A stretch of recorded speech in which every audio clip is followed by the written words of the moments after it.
नमस्कार। देश प्रदेश व दुनिया की तमाम बड़ी खबरों में आपका स्वागत है। आइए एक नजर डालते हैं आज की मुख्य हेडलाइंस पर। बड़ी खबरों में आज हम आपको बताएंगे, आंख के बदले आंख की तर्ज पर टैरिफ लगाएंगे अमेरिकी राष्ट्रपति डोनाल्ड ट्रंप। पत्नी मायके गई तो पति ने फांसी लगाकर जीवन लीला की समाप्त। शमी के एनर्जी ड्रिंक पर मौलाना भड़के, बोले वो मुजरिम है। हरियाणा रोडवेज की बसों में हुई रेस, ड्राइवर सस्पेंड। हरियाणा में बजट सेशन शेड्यूल में हुआ बदलाव। हरियाणा सरकार की बजट से पहले उद्यमियों को बड़ी राहत। हरियाणा कांग्रेस के विधायक दल के नेता पर नहीं हुआ फैसला। 1000 रुपए के लिए तोड़ी टांग। गुरुग्राम के अस्पताल से कैंसर इंजेक्शन चोरी। चंडीगढ़ में लोगों ने पेड़ों से चिपककर जताया विरोध। हिसार एयरपोर्ट से अगले महीने 5 राज्यों के लिए शुरू होगी उड़ानें। फिल्म एक्ट्रेस के फ्लैट से 2 करोड़ का सोना जब्त। अब देखिए खबरें विस्तार से। बड़ी खबरों में आइए सबसे पहले बात करते हैं महिला टीचर को डिजिटल अरेस्ट करके 57 लाख रुपए ठगने की। जी हां, चंडीगढ़ में सरकारी स्कूल टीचर को 3 दिन तक डिजिटल अरेस्ट रखकर 57,16,000 रुपए ठग लिए गए। फर्जी मुंबई पुलिस और सीबीआई अफसर बनकर ठगों ने उसे नशीले पदार्थों की तस्करी में नाम आने की बात कही। 2.5 करोड़ रुपए की रिश्वत लेने का भी आरोप लगाया। महिला ने लोन, रिश्तेदारों और दोस्तों से रुपए लेकर ठगों को दिए। जब टीचर को पता चला कि उसके साथ ठगी हो गई तो उसने इसकी शिकायत चंडीगढ़ साइबर सेल थाना पुलिस सेक्टर 17 में दी। पुलिस ने मामले में एफआईआर दर्ज कर आरोपियों की तलाश शुरू कर दी है। अमेरिका 2 अप्रैल से भारत पर आंख के बदले आंख की तर्ज पर रेसिप्रोकल टैरिफ लगाएगा। इसका मतलब यह है कि भारत जितना टैरिफ अमेरिकी कंपनियों से आने वाले सामान पर लगाएगा, अमेरिका भी उतना ही टैरिफ भारतीय कंपनियों के अमेरिका जाने वाले सामान पर लगाएगा। यह ऐलान अमेरिका के राष्ट्रपति डोनाल्ड ट्रंप ने भारतीय समय के मुताबिक सुबह अमेरिकी संसद के ज्वाइंट सेशन में किया। उन्होंने रिकॉर्ड 1 घंटा 44 मिनट का भाषण दिया। हरियाणा की रेसलर और जुलाना से कांग्रेस विधायक विनेश फोगाट जल्द पहली बार मां बनने वाली है। विनेश ने इसको लेकर सोशल मीडिया अकाउंट इंस्टाग्राम पर पोस्ट शेयर की है। इसमें वह पति सोमवीर राठी के साथ नजर आ रही है। विनेश ने पति के साथ फोटो शेयर करते हुए लिखा, over love story continue with new chapter. एक नए अध्याय के साथ हमारी प्रेम कहानी जारी है। इसके साथ में नन्हे बेबी के फुटप्रिंट और लव का सिंबल शेयर किया है। विनेश फोगाट के ससुर राजपाल राठी ने इसकी पुष्टि करते हुए बताया कि उनके घर में खुशियां आने वाली है। उनकी बहू विनेश फोगाट 3 माह की प्रेग्नेंट है। साक्षी मलिक और बजरंग पुनिया ने भी उन्हें बधाई दी है। हिसार में पत्नी मायके गई तो पति ने पीछे से घर में फंदा लगाकर जीवन लीला समाप्त कर ली। इसका पता तब चला जब उसने पत्नी का फोन नहीं उठाया। उस वक्त उसकी बेटी भी स्कूल गई हुई थी। पत्नी ने पड़ोसन को देखने भेजा तो उसका पति फंदे से लटक रहा था। विदेश मंत्री एस जयशंकर की गाड़ी को लंदन में खालिस्तानी समर्थकों ने घेर लिया। उनमें से एक ने उनकी गाड़ी के सामने आकर तिरंगा भी फाड़ दिया। विदेश मंत्री इस समय लंदन में है। उन्होंने यहाँ चैथम हाउस थिंक टैंक के एक विशेष कार्यक्रम में हिस्सा लिया था। इस कार्यक्रम के खत्म होने के बाद जैसे ही वे अपनी कार की तरफ बढ़े, वहां पहले से विरोध कर रहे खालिस्तान समर्थकों ने उन्हें देखकर नारेबाजी शुरू कर दी। इसके बाद एक शख्स तिरंगा लेकर उनकी कार के आगे खड़ा हो गया और रास्ता रोक लिया। इस दौरान उसने भारत के राष्ट्रीय ध्वज को फाड़ने जैसी शर्मनाक हरकत भी की। ये पूरी घटना विदेश मंत्री की सुरक्षा में चूक के तौर पर देखी जा रही है। यूपी के बरेली के मौलाना शहाबुद्दीन रजवी ने टीम इंडिया के तेज गेंदबाज मोहम्मद शमी से नाराजगी जताई है। उनका कहना है कि शमी ने रमजान में रोजा नहीं रखा, जो कि गुनाह है। शरीयत की नज़र में वह मुजरिम है। इनको हरगिज ऐसा नहीं करना चाहिए था। दरअसल शमी ऑस्ट्रेलिया के खिलाफ मैच के दौरान ग्राउंड पर एनर्जी ड्रिंक पीते नजर आए थे। ऑल इंडिया मुस्लिम जमात के राष्ट्रीय अध्यक्ष मौलाना शहाबुद्दीन रजवी ने वीडियो जारी किया है। जींद में रोडवेज की 2 बसों के बीच रेस लग गई। दोनों के ड्राइवर 11 किलोमीटर तक एक दूसरे को ओवरटेक करने की कोशिश करते रहे। जिस वक्त एक दूसरे से आगे निकलने की रेस चल रही थी, उस वक्त बस में 20 से ज़्यादा सवारियां थीं। दोनों बसों की रेस का वीडियो पीछे चल रहे कार ड्राइवर ने बना लिया। वीडियो सामने आने के बाद जींद के ड्राइवर को सस्पेंड कर दिया गया है। वह नरवाना सब डिपो में तैनात है। हिसार में सड़क हादसे में 4 दोस्तों की जान चली गई। ये चारों एक शादी समारोह में शामिल होने के लिए जा रहे थे।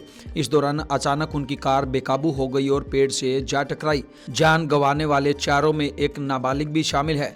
2 अपने परिवार में इकलौते थे और एक युवक को तो पढ़ाई के लिए आज ही विदेश निकलना था। हादसा हिसार मंगाली रोड पर हुआ है।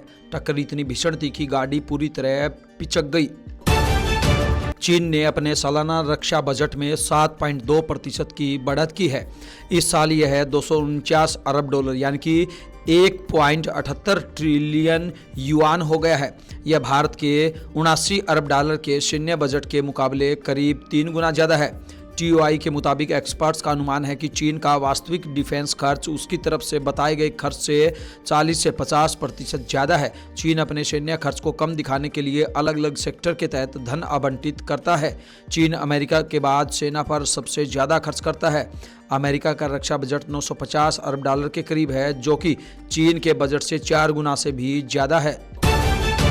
हरियाणा में बजट सत्र को लेकर बिजनेस एडवाइजरी कमेटी की बैठक में तय किया गया है कि 28 मार्च तक बजट सत्र चलेगा। बैठक के बाद पूर्व मुख्यमंत्री भूपेंद्र सिंह हुड्डा ने बताया कि बजट सत्र के संभावित शेड्यूल में कुछ बदलाव किया गया है। अब बजट सत्र 25 नहीं बल्कि 28 मार्च तक चलेगा। होली के त्यौहार को देखते हुए विधानसभा में 17 मार्च को बजट पेश होगा। हरियाणा सरकार ने उद्योग तथा वाणिज्य विभाग की 42 सेवाओं को सेवा का अधिकार अधिनियम 2014 के दायरे में लाते हुए उनकी समय सीमा निर्धारित कर दी है। साथ ही इन सेवाओं की समय पर डिलीवरी सुनिश्चित करने के लिए पदनामित अधिकारी, प्रथम, द्वितीय और तृतीय शिकायत निवारण पदाधिकारी भी अधिसूचित किए गए हैं। सिरसा से सांसद कुमारी शैलजा ने भाजपा पर निशाना साधते हुए कहा कि भाजपा सिर्फ कहने की डबल इंजन की सरकार है, धरातल पर कोई काम नहीं करवाया। उन्होंने कहा कि कांग्रेस की हार का कारण अपना ही घर रहा है। ऐसे में हाईकमान को हरियाणा में अपनी पार्टी को ठीक करना पड़ेगा। वहीं शैलजा ने बिना नाम लिए कांग्रेस पार्टी के कई नेताओं पर भी सवाल उठाए। कांग्रेस ने लोकसभा चुनाव में बेहतर प्रदर्शन किया, वहीं विधानसभा में सरकार बननी तय थी।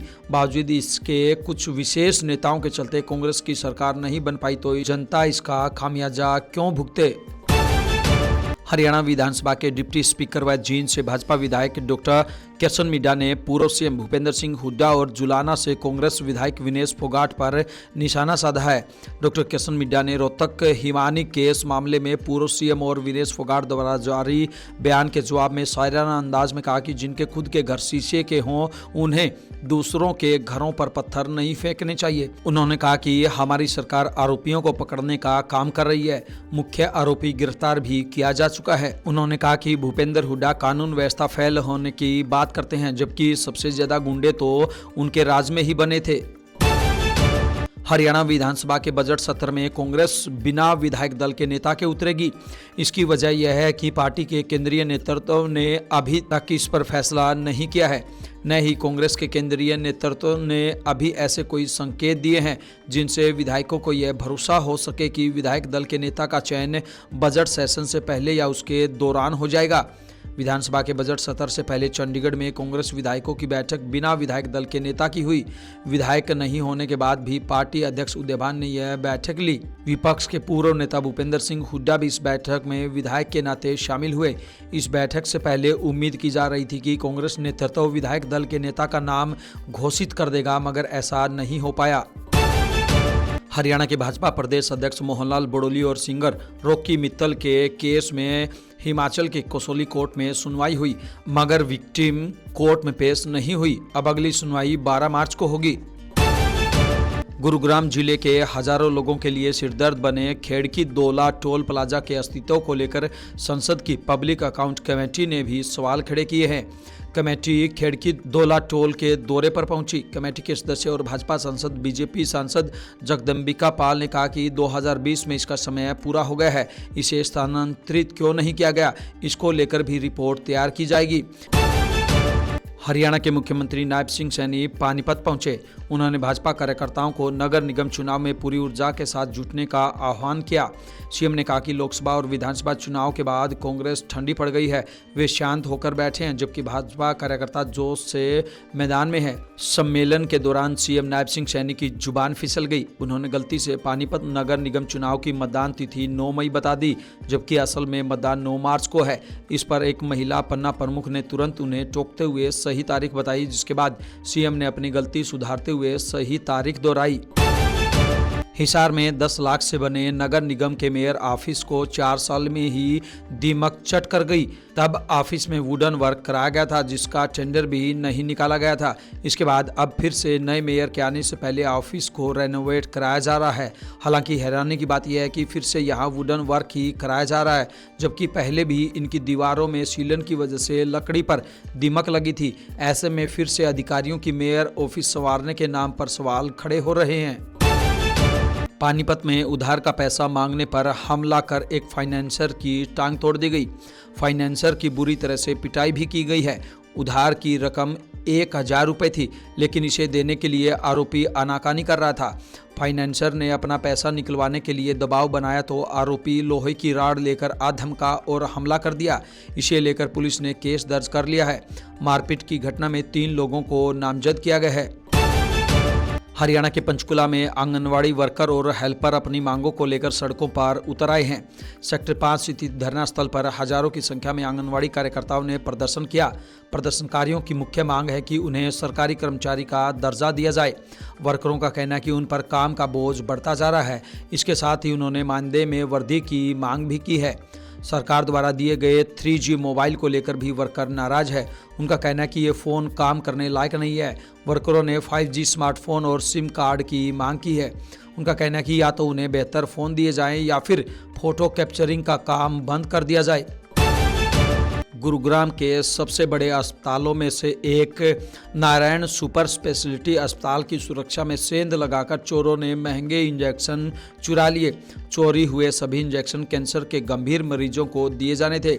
इन 6 इंजेक्शन की कीमत 7,62,473 रुपये बताई जा रही है। अस्पताल के नॉन मेडिकल हेड की शिकायत पर DLF फेज 3 थाना पुलिस ने FIR दर्ज कर जांच शुरू कर दी है। जतिन नेगी ने बताया कि महंगे इंजेक्शन चोरी होने के पीछे स्टाफ का भी कोई सदस्य हो सकता है। चंडीगढ़ में पंजाब और हरियाणा हाईकोर्ट के पास सड़क चौड़ीकरण और पार्किंग स्थल निर्माण के लिए हाल ही में बड़ी संख्या में पेड़ों की कटाई की गई, जिससे शहर वासियों में भारी रोष है। इस कटाई के विरोध में सेविंग चंडीगढ़ के बैनर तले लोग रॉक गार्डन के पास इकट्ठा हुए और पेड़ों से चिपक कर विरोध जताया। इस दौरान लोगों ने लाल धागा बांधकर पेड़ों को बचाने का संदेश दिया और प्रशासन से अपील की है कि विकास कार्यों के लिए हरियाली को नष्ट न किया जाए। इस दौरान रॉक गार्डन की दीवार तोड़े जाने को लेकर भी लोगों ने रोष जताया। हरियाणा का अपना पहला एयरपोर्ट उत्तर प्रदेश के जेवर एयरपोर्ट से पहले शुरू हो सकता है। दोनों ही राज्य अपना अपना एयरपोर्ट शुरू करने को लेकर सक्रिय हैं। हरियाणा सरकार चाहती है कि यूपी के जेवर एयरपोर्ट से पहले हरियाणा का एयरपोर्ट शुरू हो सके। यूपी के जेवर एयरपोर्ट से 17 अप्रैल से फ्लाइट शुरू करने की योजना है। अब इसी को लेकर हरियाणा सरकार के एविएशन मंत्रालय ने मॉनिटरिंग तेज कर दी है। सूत्रों के मुताबिक Directorate General of Civil Aviation ने हरियाणा के इकलौते हिसार एयरपोर्ट की action taken report airport Authority of India में जमा करवा दी है। 27 फरवरी को इस रिपोर्ट को जमा करवाया गया है। इसके साथ ही लाइसेंस प्रक्रिया के लिए हरियाणा सरकार लगातार AAI के संपर्क में है। सब कुछ ठीक रहा तो इसी सप्ताह हिसार एयरपोर्ट को लाइसेंस मिल सकता है। इसके बाद हरियाणा सरकार अप्रैल के पहले या दूसरे सप्ताह में ही फ्लाइट शुरू कर सकती है। सोनीपत स्थित IMT खरखोदा में ऑटोमोबाइल इंडस्ट्री को नई रफ्तार मिलने जा रही है। मारुति के बाद अब सुजुकी भी यहां अपना नया प्लांट लगाने की तैयारी कर रही है। जापान की प्रमुख ऑटोमोबाइल कंपनी सुजुकी ने 100 एकड़ जमीन खरीदी थी, जहां जल्द ही निर्माण कार्य शुरू होने वाला है। यह प्लांट 2 पहिया वाहनों के निर्माण पर केंद्रित होगा और इसके लिए भूमि पूजन की तैयारियां की जा रही है। IMT खरखोदा में मारुति सुजुकी का 800 एकड़ का विशाल प्लांट पहले ही शुरू हो चुका है, जहां कारों का निर्माण हो रहा है। सुप्रीम कोर्ट ने एक मामले में कहा कि 16 साल तक लिव इन रिलेशनशिप में रहने के बाद कोई महिला दुष्कर्म का आरोप नहीं लगा सकती। सिर्फ शादी करने का वादा तोड़ने से दुष्कर्म का मामला नहीं बनता, जब तक यह साबित न हो जाए कि शुरुआत से ही शादी की कोई मंशा नहीं थी। महिला ने 2022 में अपने पूर्व लिव इन पार्टनर पर दुष्कर्म का केस दर्ज करवाया था। उसका आरोप था कि 2006 में पार्टनर जबरदस्ती उसके घर में घुसा और उसके साथ शारीरिक संबंध बनाए। बाद में शादी का झांसा देकर 16 साल तक उसका शोषण किया, फिर किसी दूसरी महिला से शादी कर ली। कन्नड़ एक्ट्रेस रान्या राव को 3 मार्च को 14.2 किलो सोने के साथ बेंगलुरु इंटरनेशनल एयरपोर्ट पर गिरफ्तार किया गया था। उन पर गोल्ड स्मगलिंग का केस दर्ज किया गया है। पुलिस ने रान्या के लावेल रोड स्थित आलीशान अपार्टमेंट की तलाशी ली। यहां से 2.1 करोड़ रुपए की ज्वेलरी और 2.7 करोड़ रुपए नकद भी बरामद हुए। रान्या कर्नाटक पुलिस हाउसिंग कॉरपोरेशन के डीजीपी रामचंद्र राव की सौतेली बेटी है। 3 मार्च की रात दुबई से बेंगलुरु लौटने के दौरान डायरेक्टरेट ऑफ रेवेन्यू इंटेलिजेंस यानी कि डीआरआई ने उसे केम्पागोड़ा एयरपोर्ट पर 14.2 किलो सोने के साथ गिरफ्तार किया था। रान्या इसे अपने बेल्ट में छिपाकर लाई थी। इन तमाम खबरों को लेकर आपकी क्या कुछ राय है, आपकी क्या कुछ प्रतिक्रिया है, आप हमें कमेंट बॉक्स के माध्यम से जरूर बताएं। ब्यूरो रिपोर्ट, बिंदास हरियाणा।